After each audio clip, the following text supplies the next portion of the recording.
네, 이른바 검찰 정상화 또는 검수안박 이런 얘기를 하고요. 그다음에 언론중재법, 언론개혁 관련된 두 가지 당론을 오늘 민주당 의총 2시부터 시작을 해서 6시경 바로 잠시 전에 당론 채택을 했다라는 속보가 들어왔습니다. 더불어민주당 김성환 정책위 의장 연결돼 있습니다. 의장님 안녕하세요. 네, 안녕하세요. 김성환입니다. 네, 혹시 의총이 안 끝나고 중간에 인터뷰를 하게 되나 했는데 의총이 마침 끝났습니다.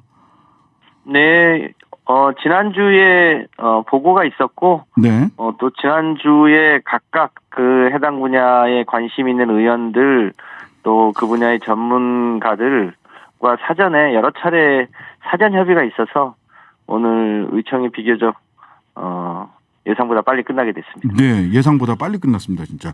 자, 네. 검찰개혁, 언론개혁 법안 어떻게 결정되는지 직접 소개 좀 해주시죠. 네, 관심이 있었던 소위 검찰 정상화 관련한 법안은 검찰의 수사 기소를 분리하도록 하고, 네, 그러면 이제 수사 기능이 대부분 경찰이 현재도 하고 있습니다만 경찰이 조금 비대해지는 거 아니냐에 대한 그런 걱정이 우려도 있었죠. 있어서 네. 일종의 경찰 개혁 방안과 동시에 추진한다. 네, 검찰 수사 기소를 분리하고 일정한 유예 기간을 둔 상황에서 일종의 검찰의 일종의 독립적 감찰 기구를 둔다든지 네, 또 경찰의 수사권 기능을 높이기 위한 소위 한국형 FBI와 같은 제도를 둔다든지 네, 각 영역별로 수사기관을 분리한다든지 이런 경찰의 개혁 방안도 단계적이지만 빠른 속도로 추진한다. 이런 취지의 이 검찰 개혁 방안에 대한 당론 채택이 있었고요. 네, 마찬가지로 언론개혁과 관련해서도 가짜뉴스의 피해 규제, 그리고 허위 조작 정보 규제, 그리고 포털의 이 편집권에 대한 일정한 제한, 공영방송 지배구조 개선 방안 등에 대한 보고와 이와 관련한 당론 채택이 있었습니다. 네. 그 언론에 나오는 걸 보면 언론개혁 관련해서는 일임한다 지도부에 이렇게 정리가 되어 있던데. 그 몇 가지 방안들이 좀 있었습니다. 네. 특히 공영방송 지배구조 개선과 관련해서는 예컨대 이제 국민 추천위원회를 두는 방안도 있었고요. 네. 일종의 운영위원회와 같이 둬서 그 해당 분야의 이 전문가들과 그 각 언론 단체들이 직접 참여해서 네. 결정할 수 있는 운영위원회 방안 등이 있었는데 네. 우리 당에서는 일단 공영방송 운영위원회 방안 한 25인 정도로 구성하는 그런 방안이 있었고요. 포털도 마찬가지로 알고리즘을 공개하도록 하는 방안하고 네네. 아예 포털이 뉴스 편집을 하지 않도록 하는 방안 등에 대한 논의가 있었는데 네. 포털이 일종의 자체적으로 기사를 편집하거나 배열하는 이런 방식보다는 일종의 포털의 소위 언론사로서의 기능은 제한하는 걸로 하자 이런 취지의 내용으로 채택이 되고 그 외에 포괄적으로 지도부에 위임이 됐습니다. 자, 그러면 일단 그 검찰의 수사권을 이렇게 분리해내고 검찰로부터 수사권을 분리해내고 그 이후에 어떻게 이 수사권을 배분할 것인지 어디에 귀속시킬 것인지 특히 6대 범죄 같은 경우 요 관련해서는 협의를 해 나간다. 이런 결정이신 그렇습니다. 거죠? 그렇습니다. 이걸 일단 별도의 일종의 중수청을 설치할지 아니면 네. 일종의 국가수사본부하고 네. 중수청과 같은 거를 통합해서 네. 일종의 한국형 FBI와 같은 그런 기구를 만들지 등에 대한 경찰 개혁 방안에 대해서는 네. 단계적으로 국민의힘과 협의해서 정부 조직 개편을 언젠가 하게 되지 않겠습니까? 네. 그 정부 조직 개편 논의를 할 때 함께 경찰 개혁 방안에 대해서도 협의해서 빠른 시일 내에 결론을 낸다. 그러니까 네네. 경찰이 또 비대해지는 일은 또 생기지 않도록 경찰 개혁 방안도 저희가 잘 세심하게 챙겨 나갈 예정입니다. 자, 이 법의 시행 시기 보통 경과 규정을 두지 않습니까? 시행 시기는 언제로 지금 결정을 하셨나요? 결정한 건 아니고 예. 포괄로 원내대표에게 이제 지도부에게 위임이 되어 있는데요. 네. 우선은 이제 법사위를 통과해야 하고 또 본회의도 통과해야 되기 때문에 네.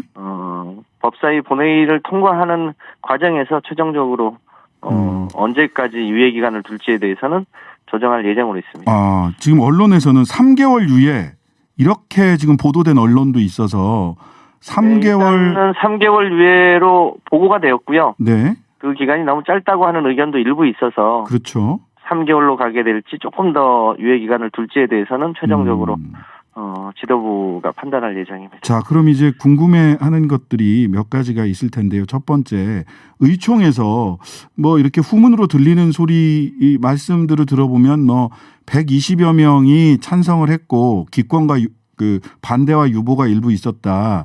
뭐 이런 정도의 후문, 뭐 소위 받음 해가지고 오는 것들이 있던데 지금 의견 분포는 어땠나요? 저희 원내 부대표단에서 네. 개별 의원들에 대해서 이 검찰 개혁 방안에 대한 소위 의견을 한 분 한 분 다 청취를 했고요. 아, 현장에서 표결을 한 건 아니고요.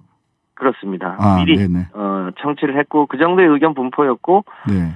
실제 의원총회에서도 대략 그런 정도의 자유 토론이 있었습니다. 대체로 검찰의 수사기소 분리에 대해서 반대하는 의원들은 없었고요. 네. 다만 이제 그 몇 가지 우려 사항에 대해서 뭐 시기나 방식에 대한 차이가 조금 있었는데 네. 마지막에는 뭐 만장일치로 당론 채택을 했습니다. 아, 당론 채택 당시는 반대하는 분 없으시죠? 해가지고 만장일치로 채택을 하신 걸로 보이네요. 자, 그러면 지금 국민의힘이나 검찰에서 가만히 있지 않을 것으로 보이잖아요. 검찰에서는 뭐 검사장들은 직을 다 내놓겠다, 옷 다 벗겠다 이렇게까지 검찰총장부터 이렇게 나오고 있고 국민의힘은 법사위에서부터 저지를 텐데 특히나 국회 상황에서는 필리버스터를 통해서 지연 작전을 쓸 거다라고 예상하고 있습니다. 국회에서의 이 법안을 통과시키기 위한 이 로드맵 어떻게 가지고 계신가요? 우선 검찰이 집단적으로 이렇게 행동하는 것은 엄밀하게 보면 공무원법 위반입니다. 그렇죠. 공무원 집단행동하지 못하게 돼 있으니까요. 검찰은 늘 자신들의 기득권 문제가 생기면 집단적으로 반발했습니다. 네, 그렇습니다. 검찰이 가져야 될 정치적 중립성과 관련한 여러 가지 문제가 생겼을 때는 단 한 번도 발언한 적이 없었습니다. 네. 근데 검찰의 소위 특권, 기득권 문제가 생기면 굉장히 집단적으로 소위 반대하거나 항명하거나 네. 그래 왔던 게 이번에도 마찬가지입니다. 저는 네. 이것은 명백하게 검찰의 기득권 지키기이고 그동안 김학의 사건이나 한동훈 휴대폰 문제라든가 여러 가지 소위 유검 무죄와 같은 일이 없었다면 생기지 않을 일이었죠. 저는 검찰의 자업자득이다. 네. 라고 보여집니다. 그래서 생각보다 이 검찰 개혁에 대한 국민의 지지가 저는 상당히 두텁다 이렇게 보고 있고요. 네. 이 부분에 대한 뭐 국민의힘과 검찰의 뭐 조직적인 반대는 예상되는 문제이기 때문에 네.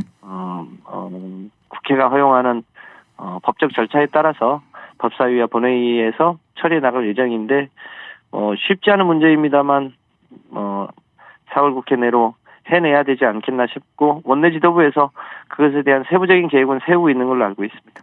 특히 국민의힘이 필리버스터에 나설 경우 180명, 5분의 3인 180명 동의가 필요한데 정의당의 동의 없이 필리버스터를 종료하기 어려운 상황이 되지 않겠습니까?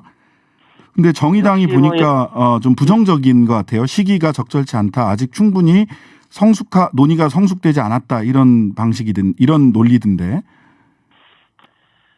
대체로 우리 당도 그렇고 정의당 혹은 이제 여러 시민사회 단체에서도 수사기소 분리와 또 경찰개혁 방안에 대해서 여러 가지 의견이 있는데요. 네. 저희가 남은 기간 동안에 충분히 설득하고 설명드리고 또 이와 동의를 구하면 뭐 가능할 거라고 보고 있고요. 그 외에 여러 가지 또 방안이 있을 수 있기 때문에 네. 최대한 4월 국회 내에 처리할 수 있도록 할 예정입니다. 네. 권성동 원내대표는 이 검찰 수사권을 분리해내는 이 그 법안에 대해서 이재명, 문재인 두 사람을 지키기 위한 것이고 처벌을 막기 위한 거다. 라고 이야기를 하고 있습니다. 국민은 안중에 없이 본인들의 정책 리더만 지키기 위한 내로남불식 법 개정 아니냐. 이 부분 어떻게 생각하십니까? 뭐 잘 아시겠습니다만 이 소위 이 김혜경 여사의 뭐 소위 법인카드 사용 내역에 대해서 경찰이 먼저 압수수색하고 그러지 않았습니까? 네. 민주당은 문재인 대통령입니다. 이재명 후보를 이런 방법으로 지킬 수 있다고 생각하지 않습니다. 네. 지금 중요한 것은 역사적으로 70년간 이어왔던 소위 검찰의 수사 기소를 독점하면서 생긴 여러 가지 폐해가 너무 크기 때문에 네. 그것을 막자고 하는 취지인데 오히려 검찰총장 출신 대통령이 당선됨으로써 현재의 검찰 기득권이 더 강화되는 쪽으로 가고 있는 게 사실 아닙니까? 네. 법무부 장관의 수사기획권을 폐지한다든지 예산을 네. 독립한다든지 네. 심지어 공수처도 사실상 폐지하고 검찰공화국 혹은 검찰 독재로 가려고 하는 것에 대한 네. 일종의 견제장치를 두려고 하는 것이지 문재인 대통령이나 이재명 후보를 지키기 위한 수단으로 쓰는 건 절대 아니다. 또 그런 방식으로 지켜지지도 않는다라고 생각합니다. 윤석열 당선자는 이 법안에 대해서 나는 국민들 먹고 사는 것만 신경 쓸 거다라고 이야기를 하고 있지만 소위 권성동, 한동훈 등 윤석열 당선자의 측근들은 굉장히 강하게 이 법안 비판하고 있습니다. 공약도 그러하고요. 이 윤석열 당선자가 이 갈등을 해결할 수 있는 어떤 역할을 해야 되지 않나 하는 이런 의견도 있는데 어떻습니까? 윤석열 당선자가 검찰총장 시절에 수사기소 분리에 찬성했었습니다. 그렇죠. 예, 많은 자료들이 네. 남아 있습니다. 예. 그렇습니다. 저는 이 문제를 조금 더 역사적인 대의나 세계사적 추세나 이런 측면에 비춰봐야 된다고 생각하고요. 아까도 네. 말씀드렸습니다만 왜 민주당이 소위 수사기소 분리 등을 통해서 검찰의 기득권, 특권, 소위 선택적 정의를 막고 소위 헌법 11조가 얘기하고 있는 네. 전 국민이 법 앞에 평등한 그런 사회로 가려고 하는지 검찰은 왜 그런 부분에서 비판을 받고 있는지를 자성해 봐야 되는 거 아닌가라고 생각을 합니다. 네, 알겠습니다. 지금까지 김성환 더불어민주당 정책위 의장이었습니다. 감사합니다.